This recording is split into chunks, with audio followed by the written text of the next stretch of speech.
De la mano de Recoleta Salud, hoy hablamos con la doctora Marta Salgado. Doctora, ¿qué tal? Muy buenos días. Buenos días, ¿qué tal? En el escenario actual de la cirugía en nuestro medio, ¿la laparoscopia es la técnica más habitual? Sí, actualmente hay un porcentaje mayoritario de cirugías que se hacen a través de esta técnica. De hecho, en la mayoría de las indicaciones es el gold estándar. Hay muy pocas indicaciones que contraindican la utilización de esta técnica. ¿Hacia dónde se dirige actualmente la cirugía y cuáles son los avances tecnológicos más importantes en su campo?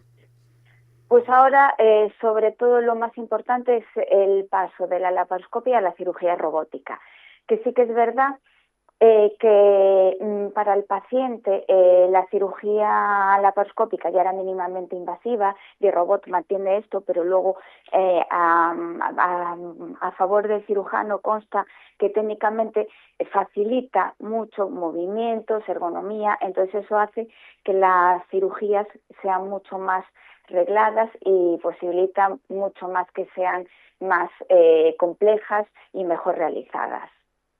¿Cuál es la oferta actual en el campo de la cirugía de aparato digestivo en el Hospital Recoleta Salud Ourense y cuáles son las perspectivas de futuro tanto a corto como a medio plazo? Pues actualmente en cirugía realizamos pues el 90-95% de las cirugías son laparoscópicas.